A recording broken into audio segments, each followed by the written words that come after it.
평안하셨습니까? 지난 밤에도 제가 말씀을 드렸는데 그 옥천이라는 이름이 참 좋거든요. 옥 같은 물이 솟아나는 샘. 그러니까 다른 데서 옥 같은 물이 솟아날 것 같지는 않고 우리 옥천 제7일 안식일 예수 재림교회에서 그런 옥 같은 생명샘물이 솟아나서 옥천 면을 다 적시고 나아가서 양평군까지 다 적시면 얼마나 좋겠습니까? 지금 우리 장로님도 그런 뜻으로 말씀하신 것 같거든요. 그러기 위해서는 이 옥천 안식일 학교 학생 한 사람 한 사람들이 다 무엇이 돼야 돼요? 옥천이 돼야 돼요. 옥천. 옥 같은 샘물을 솟아내는 샘들이 돼야 돼요. 성경에 그렇게 한다고 그랬어요? 안 한다고 그랬어요? 그 성경에 사마리아 여자 만나서 예수님 그렇게 말씀하셨잖아요. 내가 주는 물은 너희 뱃속에서 솟아나는 샘이 될 것이다. 그렇게 말씀을 하셨습니다. 그런 은혜가 우리 옥천 성도들에게 넘치게 되기를 바랍니다. 지금 우리가 신명기 속의 현대 진리 그런 제목이죠. 총 제목이 신명기 속의 현대 진리. 그런데 그 현대 진리라는 말이 어디에 있는지 혹 기억하세요? 성경에. 성경에 현대 진리라는 말이 있습니까? 없습니까?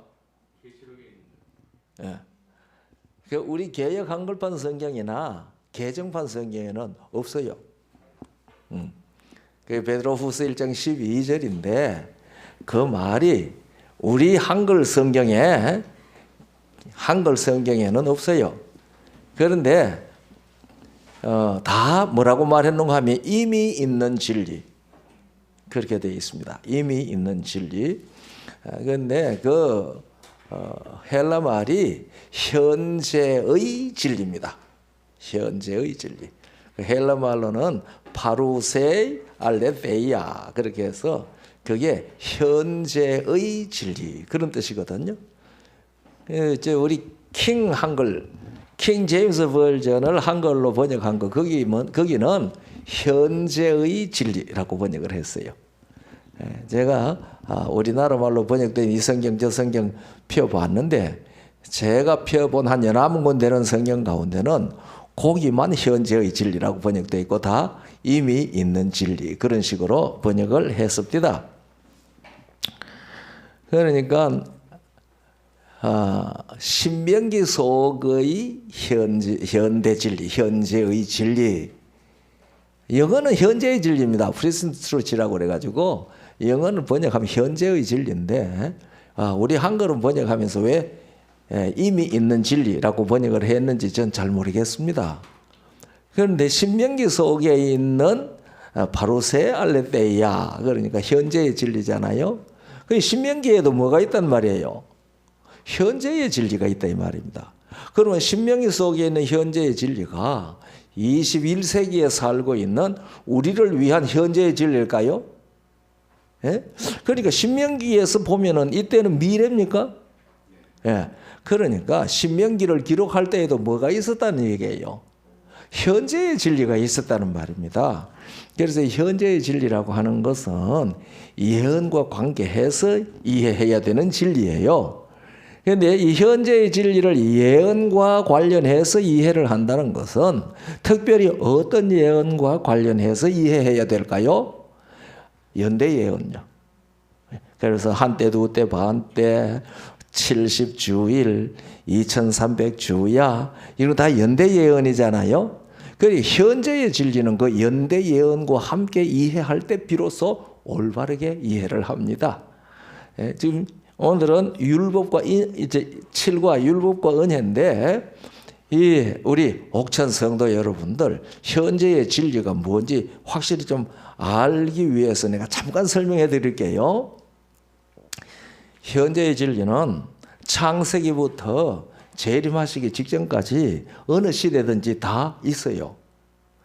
가장 기초되는 진리는 우리가 구원을 받는 데는 예수님을 믿을 때 구원을 받는다. 그거는 다 기초예요. 어느 시대든지 기초예요. 아담에게도 그건 기초였어요. 그래서 아담이 오실 구주를 믿었거든요. 그런데 아담의 부인 아내 이름이 뭔지 아세요? 아담 아내 이름. 죄가 청력이 많이 떨어졌거든요. 아담 아내 이름이 하와. 그 이름 언제 지었어요? 누가 지었어요? 그 이름을 누가 지었어요? 아담이 지었죠. 그렇죠. 감사합니다. 아담의 이름은 누가 지었어요? 하나님이 지었어요. 그런데 그 아내의 이름은 아담이 지었는데 언제 지었어요?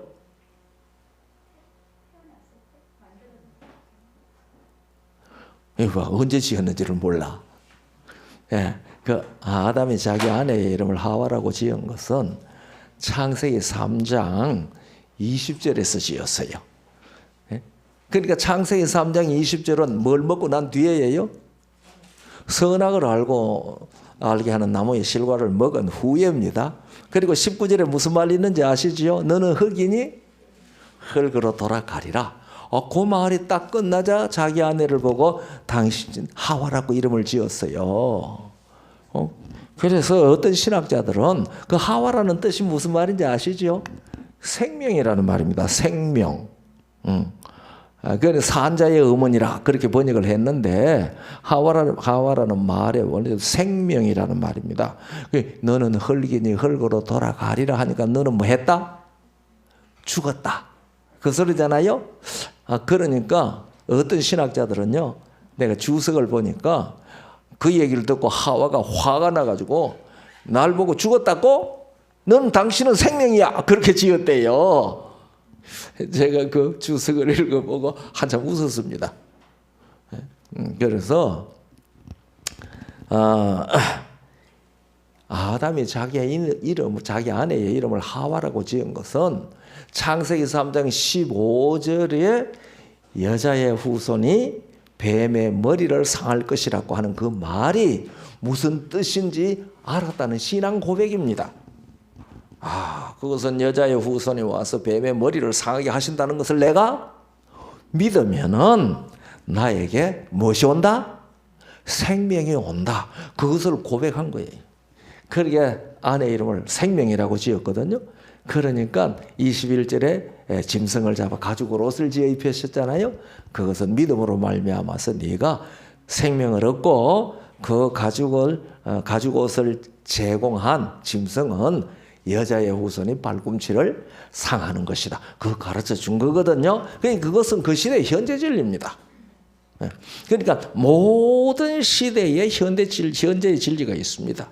그런데 예수님 십자가 이전에는 구원을 얻기 위하여 죄 속함을 받기 위하여 어떻게 해서 해요? 속죄제를 드려야 해요. 속죄제, 속건제, 화목제 이런 걸 다 드렸어야 해요. 그러니까 그 사람들이 속죄제 드리고 속건제 드리고 화목제 드린 것은 뭘 한 것이죠? 오실 예수님을 그가 우리를 구원한다는 사실을 믿습니다 하는 신앙 고백이에요. 그런데 예수님 십자가 지신 후에 자기가 죄를 지었어요. 그 죄를 속하기 위해서 제사장한테 이 짐승을 끌고 가가, 제사장이 없어요. 목사님한테 짐승을 끌고 와가지고 내가 죄를 지었는데 나를 위해서 좀 짐승을 이거 죽여서 제사 드려주세요 하면 어떻게 돼요? 죄사함을 받을까요? 안 되죠. 죄사함을 받을 수 없어요. 왜냐하면 그것은 무엇을 부인하는 게예요? 십자가의 속죄를 부인하는 거예요. 그러면은 십자가 이후에는 예수 그리스도께서 십자가를 지셔서 나를 구원하셨다는 사실을 믿는 것이 현재 진리예요. 무슨 말인지 아시겠어요?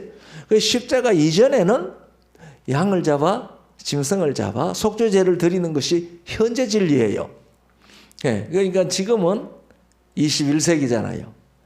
요새 현재의 진리는 또 무엇인가? 그리고 세천사의 기별이 현대진리라고 하잖아요. 그래서 이 신명기 속에 현대진리라고 할 때에 그것은 21세기를 살아가는 우리들에게도 필요한 진리다. 그런 뜻으로 책 제목을 그렇게 하셨어요. 그렇게 하신 중에 오늘은 7과 율법과 은혜, 율법과 복음. 율법과 은혜라는 말보다 개신교에서는 율법과 복음이라는 말을 더 많이 씁니다. 그런데 율법과 은혜라고 얘기를 했는데 율법은 무엇이고 은혜는 무엇이냐? 이거 설명을 많이 하려면은요, 설명할수록 어려워져요. 이 성경이 참 희한하더라고요. 이걸 성경을 어떻게 좀 자세히 설명을 하려고 하면은 설명을 하려고 할 때마다 더 어려워져요. 그 대표적인 것이 믿음으로 말미암는 의에 대한 건데, 그거 어떤 사람이 그래요. 믿음으로 말미암는 의에 대한 책을 여러 권 사서 읽어보니 읽어보고 난 다음에 무엇인지 모르겠더래요. 더 어지럽고만 하더래요. 그래서 제가 가만히 생각할 때요, 그거 다 무엇으로 설명하기 때문에 그런지 아세요? 신학적으로 설명하기 때문에 그래요. 그러니까 설명은 신학이 설명하는 것 듣지 말고 무엇이 설명하는 걸 찾아야 돼요. 성경이 어떻게 설명하는지 그걸 찾는 것이 가장 빨라요. 그러면 성경이 대답하는 것 들으면 아주 단순해요. 어렵지 않습니다. 그런데 우리가 아주 단순한 성경 얘기를 하면 사람들이 어렵게 느끼는 이유가 있어요. 그거는 뭔가 하니 이때까지 어려운 것만 들어왔기 때문에 쉬운 것을 얘기하면 어려워져요. 제가 보기에는 좀 그런 것 같아요. 그런데 저도 비유를 들어서 설명을 하면 은혜가 무엇이냐, 아주 쉽게 쉬울는지 어떨는지 모르겠네요. 그것은요, 철로를 깔고 기차를 만들어서 철로 위에 달리도록 해놓은 것은 은혜입니다. 무슨 말인지 이해가 되세요? 율법은 무엇일까요? 율법은 만약에 철로를 다 깔아놓고 그 다음에 기차를 다 만들어서 철로 위를 달릴 수 있도록 기술자가 다 해놨어요. 그러면은 율법은 무엇일까요? 제가 비유를 조금 정확하게 안 들었는지 모르겠습니다. 다시 내가 얘기할게요. 이 기술자가 기차를 달릴 수 있도록 다 만들어 놨어요. 그리고 하나님께서 이 기술자가 기차가 달릴 수 있도록 철로를 깔았어요. 그러면은 이 기차를 다 만들어 준 것은 기차를 만들어 줬을 뿐만 아니라 철로를 깔아 놓은 것까지는 다 은혜예요. 은혜. 그러면은 율법도 누가 주셨어요? 하나님이 주셨어요. 그 율법은 철로가 율법입니다. 그러면은 순종하라. 이번 교과에 계속 하는 이야기는 순종하라는 이야기거든요. 아니, 7과는 그거밖에 없어요. 순종하라. 이 기차가 순종해야 돼요. 순종하는 것은 어떻게 하는 게 순종이에요? 철로 위를 달리는 게 순종이에요. 그러니까 우리로 하여금 예수 그리스도를 믿음으로 말미암아 우리에게 지난밤에 얘기를 했는데 무엇을 주셨어요? 사망에서 생명으로 옮겨 놓았어요. 그래서 이 사망에서 생명으로 옮겨 놓은 사람들이 달릴 길을 무엇이라고 한다고 그랬죠? 신약 성경에서 생명의 도 그랬잖아요. 그래서 율법은 생명 있는 사람이라야 그 길로 다닐 수 있어요. 무슨 말인지 이해가 되세요? 그러니까 생명이 없는 사람은 기차가 아닌 자동차는 철로 위를 달릴 수가 없잖아요. 그러니까 우리가 예수님을 믿음으로 말미암아 사망에서 생명으로 옮겨 놓으면은 그 생명을 유지하면서 갈 수 있는 길을 생명의 도라고 말한다고 그랬잖아요. 그래서 신약 성경 제가 안 오신 분들을 위해서 얘기를 하면은 신약 성경에 10계명이라는 말이 있다고 그랬어요? 없다고 그랬어요? 없어요. 네. 구약 성경의 원문으로 히브리어에 이 10계명이라는 말이 있다고 그랬어요? 없다고 그랬어요? 없어요. 네. 구약 성경에도 히브리 원문에는 10계명이라는 말이 없어요. 그런데 그 대신 무슨 말이 있다고 그랬죠? 언약의 10 말씀들. 언약의 10 말씀들. 그래서 이 10계명은 하나님과 사람 사이에 맺은 언약의 말씀이거든요. 그게 무슨 언약인가 하면 생명 언약이에요. 그래서 처음에 하나님이 사람에게 생명을 주셨잖아요. 그죠? 그래가지고 그 생명으로 살라고 한 거거든요. 그런데 사람이 생명을 잃어버렸어요. 그러니까 생명으로 살 수 있어요. 그러니까 생명을 잃어버린 사람에게 나타나는 현상을 성경이 뭐라고 했죠? 썩어져가는 구습이라고 그랬어요. 에베소 4장 22절에 나옵니다. 왜? 뭐가 없으니까 썩어요? 생명이 없으니까 썩죠. 그래서 아담에게서 태어나는 모든 사람들은 다 무슨 씨로 태어나요? 썩어질 씨로 태어나요. 그 말씀 어디 있어요? 그 베드로전서 1장 23절에 있어요. 너희가 거듭난 것은 썩어질 씨로 된 것이 아니요 썩지 아니할 씨로 되었다고 그랬거든요. 그러니까 우리가 예수님을 믿어서 물과 성령으로 거듭나면 그 순간에 우리들은 무슨 씨로 나는 거예요? 썩지 아니할 씨, 생명의 씨로 나는 거예요. 그러면 이 사람들은 다 예수님의 부활의 생명을 얻은 사람이에요. 그러니 어느 길로 갈 수밖에 없어요. 생명의 도를 따라 갈 수밖에 없어요. 그러니까 이제 기차가 철로 위를 다니다가도 탈선을 해요. 탈선할 수 있어요? 탈선할 수 있으면 뭐가 돼요? 사고 나죠. 타고 가던 사람도 뭐 죽을 수도 있고 다칠 수도 있고, 그다음에 기차가 뒹굴고 부서지고 그러잖아요. 그래서 우리가 생명을 얻었는데 뭐 하면 생명의 도에서 탈선하면 어떻게 일어나요? 다치고 죽고 그런 거예요. 네. 그래서 율법과 은혜라는 것을 율법은 무엇이고 은혜는 무엇이고 이렇게 길게 설명을 하면은 그게 상당히 어려워져요. 그런데 지금 설명한 거 얘기 들으시면 그렇구나. 은혜라는 것은 하나님께서 우리를 예수 그리스도 안에서 구세주 안에서 사망에서 생명으로 옮겨주시는 것이 하나님이 베풀어 놓으신 은혜다. 쉽지요? 그 다음에 율법이 문제가 아니고 율법을 순종하는 거거든요. 순종. 아마 여러분들이 읽으면은 너희같이 지혜가 있는 큰 나라가 어디 있느냐 그렇게 이방들이 너희를 보고 말할 것이다 그랬거든요. 그런데 거기 지혜가 율법이 지혜가 아니고 순종이 지혜라고 설명해 놓은 것 우리 장로 읽어보셨어요? 네. 그러니까요 천금 같은 율법이 있어도 교훈이 있어도 자기가 그 순종하지 않으면 그 관계가 있어요 없어요? 아무 소용없어요. 그러니까 지혜는 율법 자체가 지혜가 아니고 그 율법을 따라서 순종할 줄 아는 게 지혜라 그 말입니다. 우리 옥천 안식일학교 학생 여러분들은 지혜가 있는 사람들이 되어야 되겠죠. 지혜로운 자.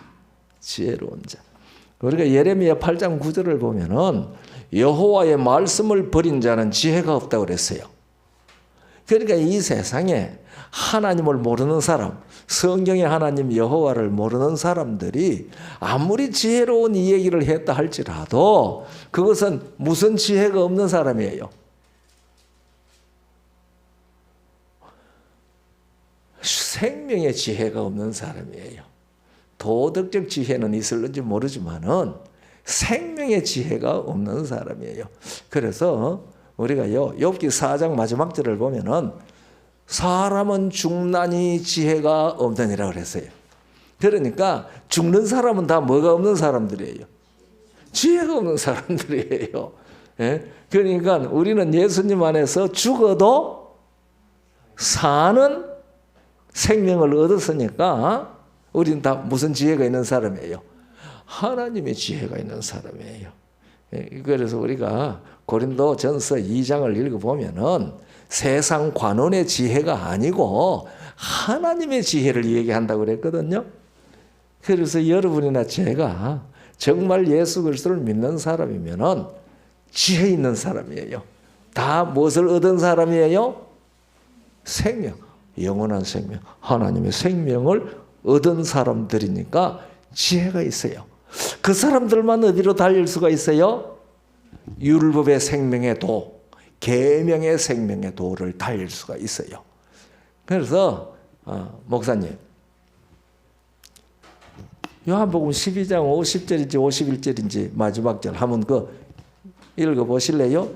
여기 한번 띄워도 괜찮은데요, 장로님? 그게 없어요. 예. 요한복음 12장 마지막 2절요. 네, 나는 그의 명령이 영생인 줄 아노라. 그러므로 나의 이르는 것은 내 아버지께서 내게 말씀하신 그대로 이르노라. 예, 감사합니다. 그게 50절에 보니까 나는 그의 명령이 무엇인 줄 아노라? 영생인 줄 아노라 그랬는데요. 그 우리나라 말로 명령이라고 번역한 그 말이 헬라 말로 엔톨레라는 말인데 계명이라는 말입니다. 그것도 킹 제임스 버전에만 계명이라고 번역을 했어요. 우리 즉 한글로 번역된 킹 한글인가 뭐 거기 보면은 계명이라고 번역했어요. 그러니까 거기는 내 아버지의 계명이 무엇이라고요? 영생이라고 그랬어요. 그냥 명령하시고 명령이 영생인 줄로 아노라고만 읽다가 그것이 계명이 영생이라는 말을 딱 읽었을 때요, 화들짝 놀랐어요. 그러니까 10계명을 무슨 도라고 한 게 맞아요? 생명의 도라고 딱 맞은 거예요. 엔톨레. 그러니까 생명 있는 사람이라야 그 길을 가는 겁니다. 그러니까 생명 없는 사람은 하나님의 계명 율법을 지킬 수 있을까요? 없어요. 왜냐하면 생명이 없는데 어떻게 지켜요? 그렇죠? 그래서 로마 8장 7절에 육신에 있는 사람은 하나님의 법을 율법을 지킬 수 없을 뿐만 아니라 지키지 아니할 뿐만 아니라 지킬 수도 없느니라 그랬어요. 그러니까 생명, 육신에 있는 사람은 하나님의 생명이 없는 사람을 뜻하는 말이거든요. 그러니까 하나님의 생명이 없는 사람은 하나님의 율법을 뭐 할 수가 없어요? 지키지 아니할 뿐만 아니라 왜 안 지켜요? 지킬 수 없기 때문에 안 지키는 거예요. 그런데 왜냐하면 그건 지금 뭐 하는 것이니까 생명이 없으니까. 죽은 사람 보고 좀 일어나. 왜 이렇게 누워가 있어? 일어납니까? 그럴 수 있으면 얼마나 좋겠어요, 그죠? 암만 일어나라 그래도 못 일어납니다. 그런데 죽을 정도로 막 미끄러져가 다쳤는데도 일어나라고 하면 일어나려고 꿈틀거립니까? 왜? 아직도 뭐가 있으니까? 생명이 있으니까요. 그런데 그 호흡이 딱 끊어져 버리면 그 다음부터는 꿈틀거리지도 못합니다. 그래서 우리가 탈선하면 순간마다 그 순간에 생명을 싹 잃어버리는 건 아니고 엄청 다치죠. 다쳐요. 그러면은 아이고 나는 다쳐서 만약에 이대로 있다 죽을래. 그렇게 하면 또 정말 그냥 있다 죽어요. 과다 출혈해가지고 죽어요. 그런데 아직도 그 속에 생명이 있으면은 어떻게 하든지 살려고 꿈틀거립니까? 사람 살리세요. 사람 살리세요. 그럴 거 아니겠어요? 그래서 그걸 갖다가 잠언 24장 16절에 뭐라고 했는지 아시죠? 의인은 7번 넘어져도 다시 일어나려니와 악인은 넘어지고 다시 일어나지 못한다 그랬거든요. 그러니까 다시 일어난다는 말은 의인이거든요. 의인은 뭐가 있는 사람? 생명이 있는 사람, 산 사람이에요. 그래서 이 율법은 이 은혜로 말미암아 생명을 얻은 사람들이 달리는 생명의 도입니다. 그래서 율법과 은혜의 관계는 그런 관계입니다. 그러니까 당연히 뭐 할 수밖에 없어요. 여기 엄청 강조하고 있는 순종, 그거 할 수밖에 없죠. 생명이 있으니까 할 수 있어요. 자, 그런데 순종은 누가 하죠? 예, 제가 이 율법과 은혜의 관계를 전반적으로 얘기를 하고 있는데 교과는 여러분들이 읽어보시면 돼요. 그죠? 이 얘기를 들은 다음에 교과를 쭉 한번 읽어보시면 하고 이 얘기가 더 잘 될는지도 몰라요. 그래서 바울이 말하잖아요. 내가 하나님의 은혜를 패하지 아니하노니 만일 의롭게 되는 것이 율법으로 말미암으면 그리스도께서 헛되이 죽으셨느니라. 예수님 죽으신 이유가 뭐예요? 우리는 스스로 생명을 얻을 수 없기 때문에 예수님 십자가에서 돌아가셨는데, 예수님 십자가에서 돌아가신 것은 무엇을 없애버린 거예요? 사망을 없앤 거예요. 그래서 디모데후서 1장 10절에 그랬습니다. 그는 사망을 패하시고, 사망을 패했어요. 그리고 생명과 썩지 아니할 것을 드러내셨다. 그 바울은 나는 이 복음을 전파하는 일을 사명으로 맡았다고 그 다음에 얘기하고 있습니다. 13절까지 읽어보면요. 그러니까 예수님께서 십자가에서 무엇을 패했어요? 사망을 패했습니다. 이 사망이 어디서 생겼어요? 사망이 세상에서 생겼어요? 세상으로 들어왔어요? 들어왔어요. 어디서 들어왔어요? 누가 가지고 왔어요? 루시퍼가 가지고 왔어요. 그 루시퍼가 하늘에서, 여기 지금 하늘에도 있는 법이 있다고 그랬잖아요. 예, 뭐 맞죠. 그런데 루시퍼가 하늘에서 무슨 법을 거절했어요? 생명의 법을 거절했어요. 제가 지난밤에 왜 선악과 만들어놨는지 설명드렸잖아요. 기억하세요? 잘 기억하세요. 예? 루시퍼가 하늘에서 여호와 하나님께 반역을 한 건데, 생명은 누가 생명인데? 여호와 하나님 창조주만 생명입니다. 그런데 그 여호와 하나님께 나도 여호와다, 당신과 같이 그래서 지표의 산에 올라 보좌를 펴고 나도 지극히 높으신 자와 비길이라, 나도 여호와다. 그러니까 참 건방지죠.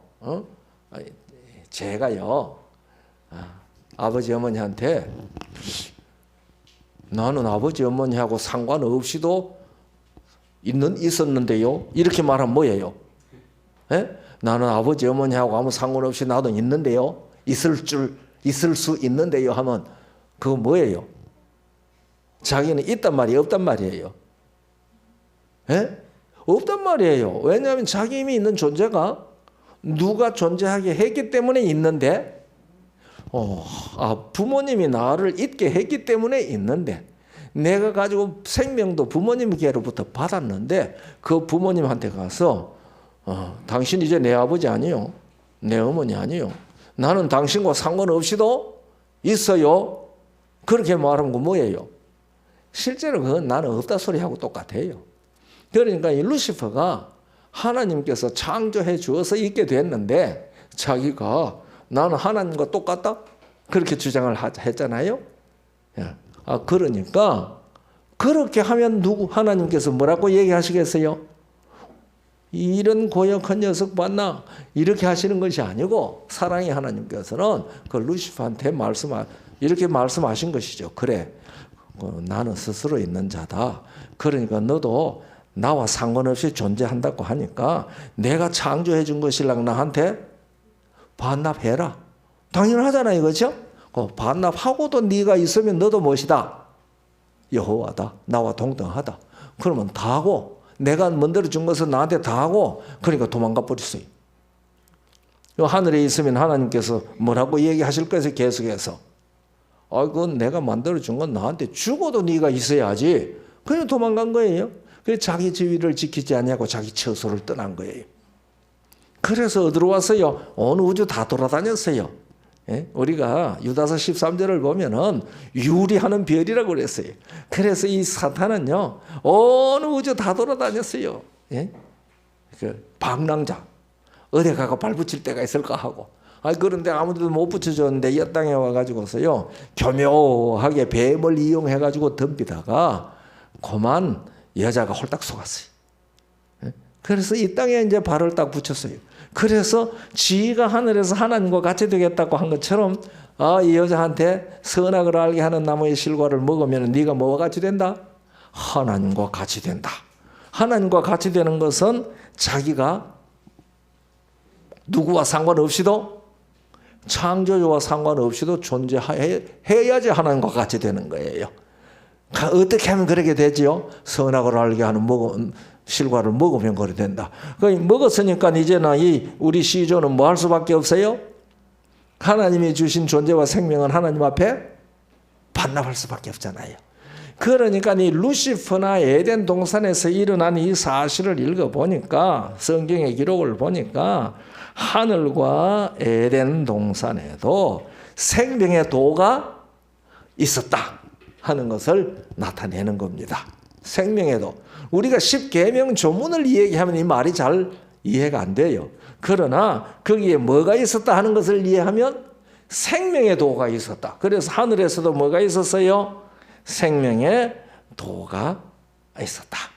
그래서 이 신명기를 통해서 계속해서 이야기하는 것은 무엇이에요? 이 생명의 도를 뭐 하라고요? 순종하라. 순종하라. 그래요. 그럼 하나님이 순종하라고 얘기했을 때에 하나님께서 순종할 능력을 안 주고 순종하라고 하셨을까요? 아니에요. 살려놓고 순종하라고 그러는 거예요. 왜냐하면 그 사람은 이제 순종할 수 있는 자리에 갖다 놓고 순종하라고 하신 거거든요. 예. 그래서 그렇게 하는 것이 무엇이라고요? 행복이다. 이게 기차를 만들어 놓고 철로 깔아놓은 것은 기차인데 뭐예요? 행복이죠. 맞아요. 행복이죠. 그런데 이 기차가 나는 철로로 다니기 싫어. 그러니까 나는 그냥 땅으로 달릴래 하고 철로 밖으로 딱 내려가면은 어떻게 돼요? 망하죠. 응? 넘어지죠. 망하죠. 그러니까 누군가가 와서 다시 철로 고쳐가지고 철로로 올려놔야 되죠. 예, 그것이 회개와 자복을 통해서 회복되는 겁니다. 그것도 은혜입니다. 예, 그러니까 오늘 이 얘기는 이스라엘 백성들이 애굽의 종이 되었을 때도 하나님께서 그들을 해방시켜서 광야로 인도한 다음에 내 법을 지키라, 순종해라. 왜냐하면 그들이 뭐 할 수 있는 자리로 인도해 내셨기 때문에요. 생명을 주셔서 그 생명을 생활로 옮길 수 있는 자리로 인도하셨기 때문에. 그런데 이 사람들이 그렇게 된 것은 그들이 의로워서 한 게 아니고 하나님의 자비와 사랑 때문에 그렇게 했다. 예. 그래서 우리 옥천교회 안식일학교 학생 여러분들, 우리 꼭 이 생명의 도를 올바르게 잘 걸어가야 되겠죠. 이 생명의 도를 안 걸어가면은 나한테는 뭐가 없다는 소리예요? 생명이 없다는 소리예요. 생명이 없다는 말은 나는 뭘 안 받았다? 구원 안 받았다. 우리 다 구원 받았습니까? 감사합니다. 그러면은 우리가 다 이 생명의 도를 잘 걸어갈 수밖에 없습니다. 율법과 은혜의 관계는 바로 이런 관계입니다. 이 관계를 잘 이해하시고 앞으로 성경에 나오는 율법과 순종에 대해서 이해하시면 아마 도움이 될 것이라고 생각을 합니다. 감사합니다.